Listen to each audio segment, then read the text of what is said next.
Welcome to another edition of Around with Randall, your weekly podcast on making your nonprofit more effective for your community. And here is your host, the CEO and founder of Hallett Philanthropy, Randall Hallett. Thank you so much for your time as you join this edition of Around with Randall. I want to talk today about what I see as probably something that's been very consistent, but I see it growing in some of the work that I do. And that's what I will maybe label the ever-growing evolution of cultivation. I'm seeing more and more gift officers, relationship builders, those that are charged with deepening the connection with certain people in the community, and community you can define as small or national or international, really struggling with moving from any just continuing cycle of cultivation into actually soliciting someone.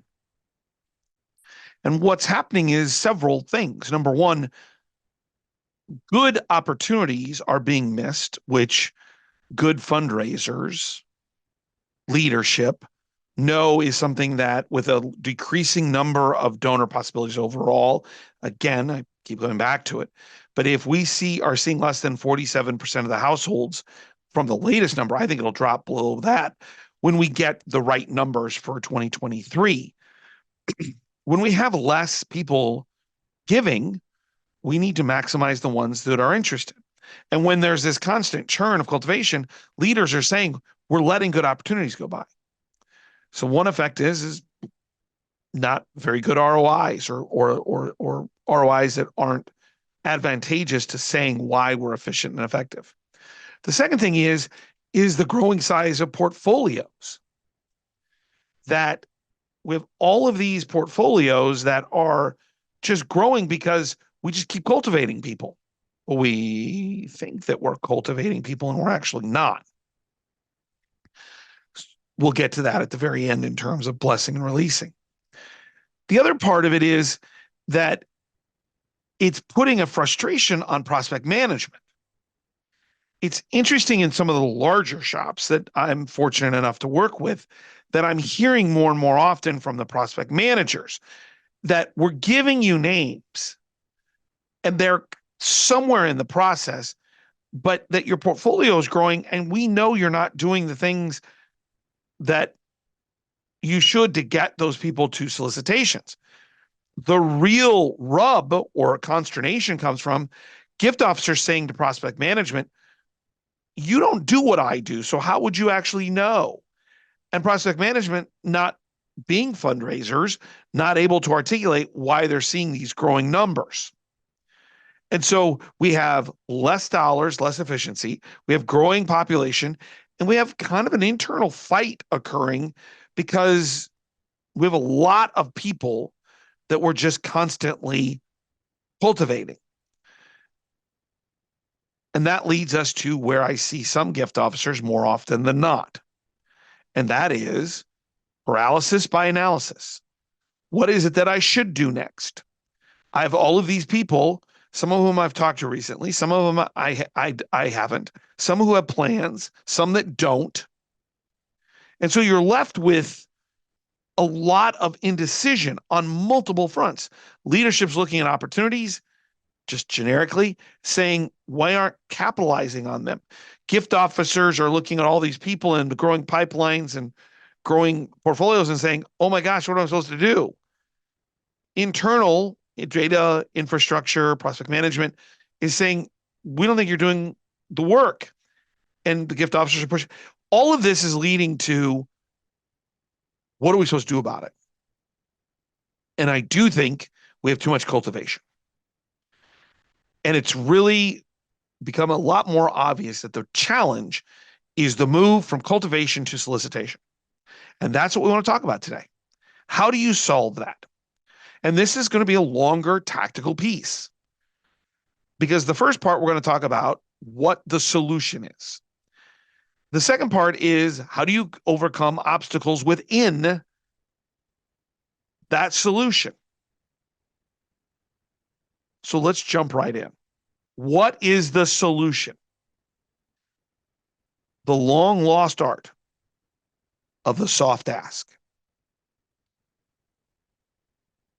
Soft asks are meant to frame the next step for the donor and really for the gift officer or the relationship builder, if done correctly. I want to telegraph, if I'm representing the organization, what we're going to go to next. And this is where fear becomes a part of it.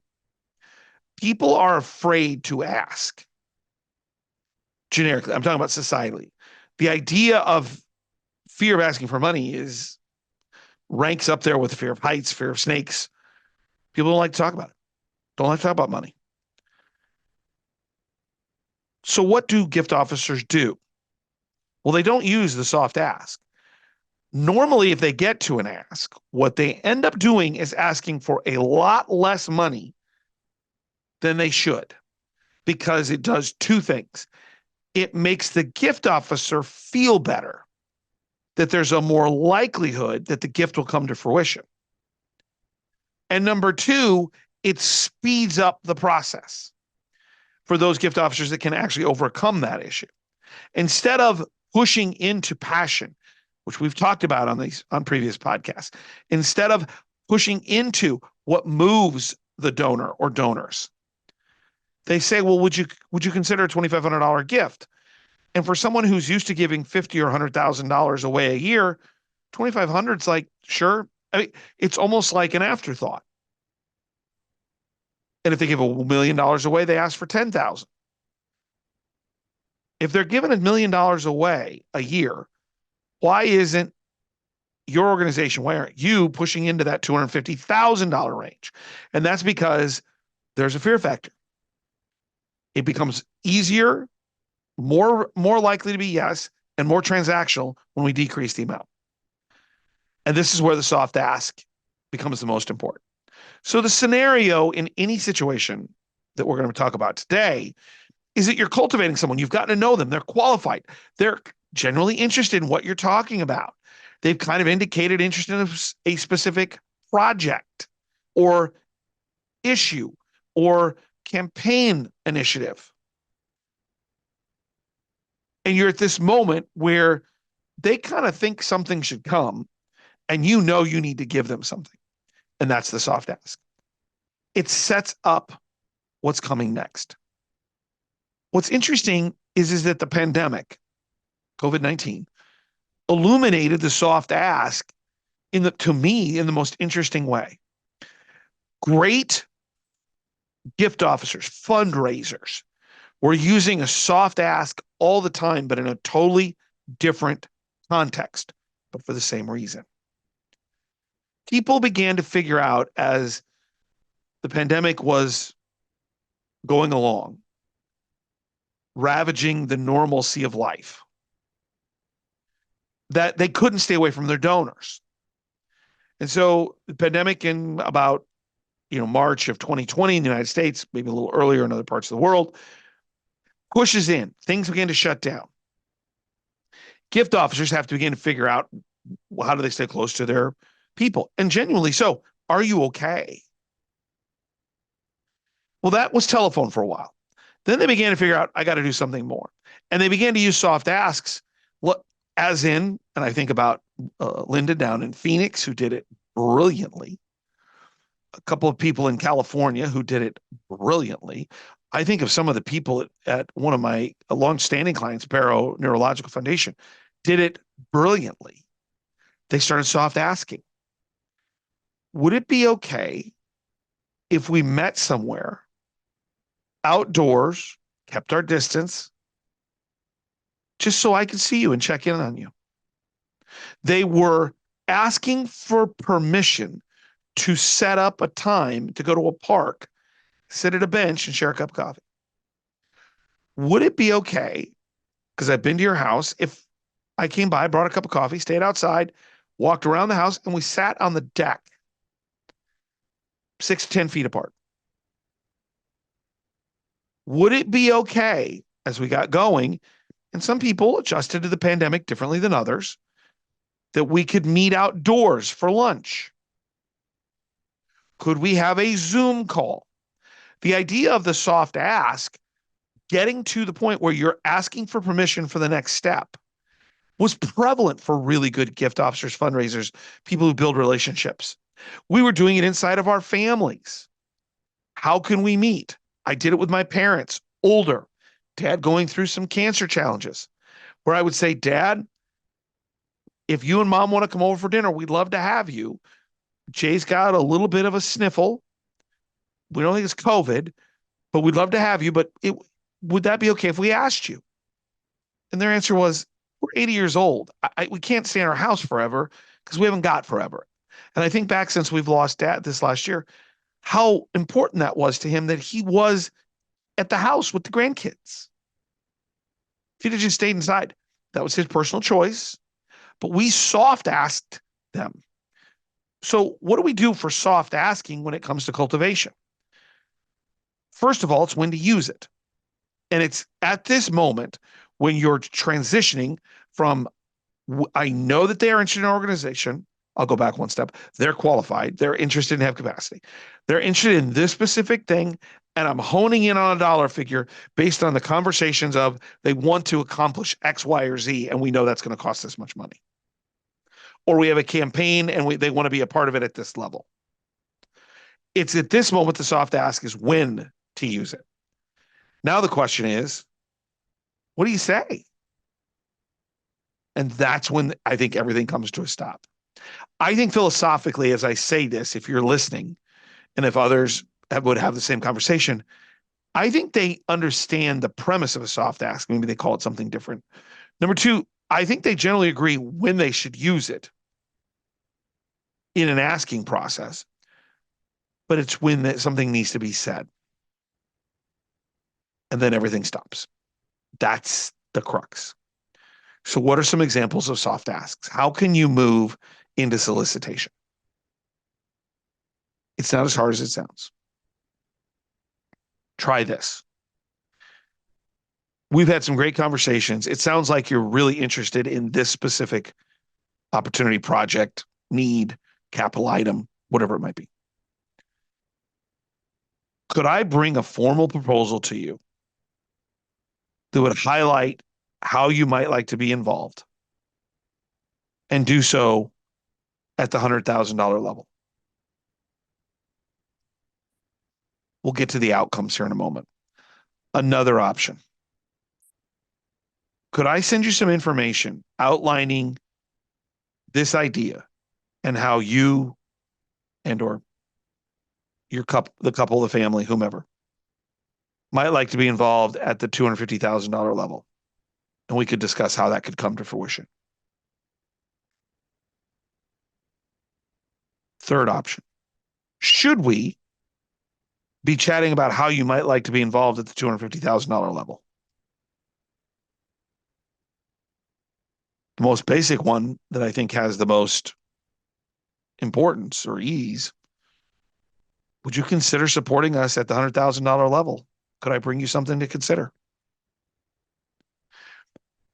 All of those examples don't mean a lot in terms of an actual gift, but they mean everything as to clearly identifying, removing the fog of what the next step is.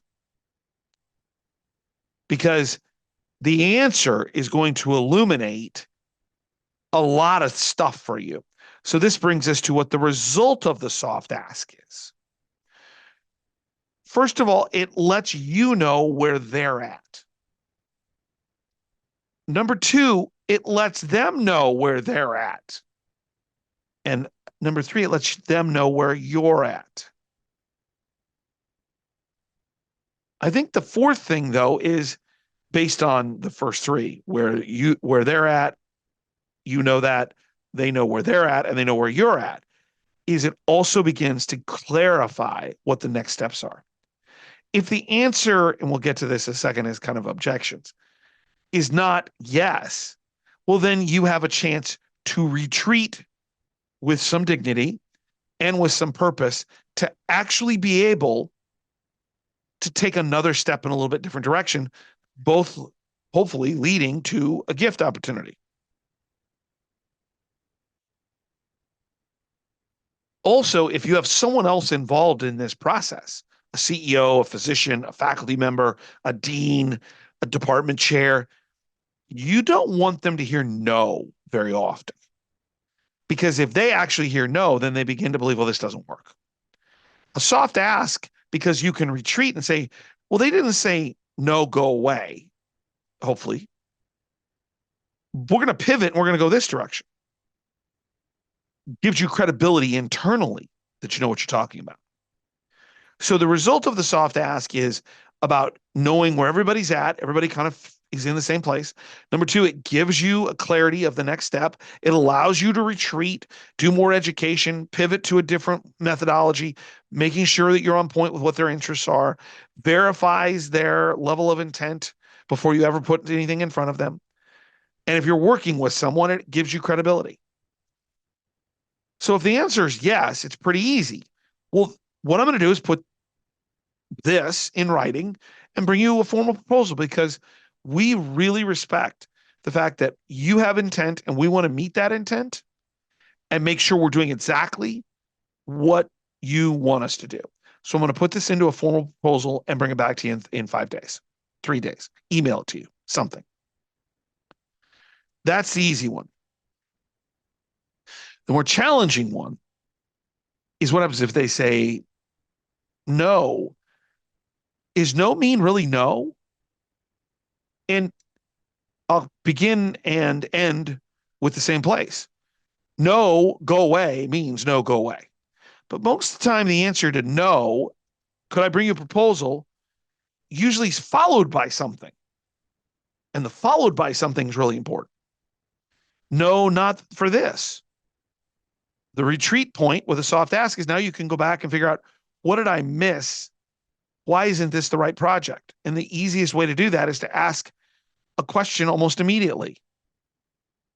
What area or what is of interest to you most of the things we've discussed? Pivoting into what's important to them. No, not for you. That may mean that the wrong person is involved in the support or asking. Who is it? Do you want to come and talk to you about this? And this is where Vibrant Vulnerability, my book, there's some people that only want to deal with the CEO. It's not that you're not important, but the value or the chair of the board or doctor or a faculty, somebody who has more impact than the gift officer. No, well, not unless, meaning that there's something missing in what I will call conditions. What would make you feel more comfortable? What conditions would you like to have included? No, not this way. That generally means that the type of conversation you're having, the gift vehicle or the gift process is off. The easy way here is there another way that would be better for you to make this gift come to fruition? This is where blended gifts come involved, or multi-year pledges along with a blended gift, or a gift from a family and they're all putting in a piece. No, not now is another one. That just means you asked at the wrong time. I use me as always the example. We now change our charitable giving for business tax reasons. We do it at the end of the year. So if you ask me in February, the answer is, you want $20? We can talk. You want 5,000? I'm not making that decision right now. No, it's too much. Well, that's pretty obvious. Well, what level would be appropriate? And did you know that there's lots of ways to make that gift possible that may include things you've not thought about? Pivoting into that blended gift, plan giving opportunity. The last one is where I started. No, go away. Thank you for your time. And I want to finish with what I talked about probably 14, 15 minutes ago. We need to be better at blessing and releasing. It's okay if someone tells you no, go away, when a no is a real no. Hopefully that happens more in the qualification process. But if it doesn't, it's okay to bless and release people. Not everyone's going to be a donor. And the hoarding in the portfolio, that's why this soft ask is so important. Because if you can't get them to accept a proposal, then they're not a gift opportunity. They're doing something else. And this is the water off the duck's back. It's not about you. It's about what they're going through. It's about them. And that's also okay. 2/3 of the people we work with shouldn't make a gift. And yet I sometimes think gift officers think that what they're doing is a failure if they're not running at 80%, which is why they lower the dollar amount. We come back to the beginning and make it easier on everybody if they just ask for less money instead of pushing in, knowing that the soft ask is there to maximize someone's passion, what they want to accomplish. Whether it's grateful patient and thanking a doctor, whether it's an alum thanking a university or a higher ed or secondary educational unit for what they did for them, whether it's a community asset because they feel like they are blessed and they're going to support the food bank because they have lots of food. I don't know. But what I think we run into is fear that we can't convert from cultivation to ask. And what I'm telling you is the soft ask, permission, is the way to do that to make it easier on you. Take some of these lessons and utilize them and reduce that portfolio, increase the gift asks in terms of size, and reduce the number of people saying no at higher levels because you've given them the opportunity to give you permission to move forward. Don't forget, check out the blogs at howlettphilanthropy.com. 2 or 3 a week, 90-second reads, just things I see and read. Hey, have you thought about this? Hey, you might pay attention to this. Leadership, philanthropy, nonprofit. Sometimes a lot of them actually have nothing to do with fundraising as they just with being better in life. If you'd like to reach out to me, it's podcast@howlettphilanthropy.com. It's going to become more and more important we get better at this because there are fewer and fewer people giving. And what you do, whether it's infrastructure or inside the organization or outside, meaning external gift officer, leadership, board, it's a team. We need teams to be great because there's more and more challenges in our communities. This is why philanthropy can be a difference maker. Don't forget, some people make things happen. Some people watch things happen. Then there are those who wondered what happened. You're someone who makes something happen, and the people around you are as well. And I hope that you feel great about the contribution you make to your nonprofit, to your organization, to your community, because it's worthwhile and it's important and it's a difference maker. I'll look forward to seeing you next time right back here on another edition of Around with Randall. And don't forget, make it a great day.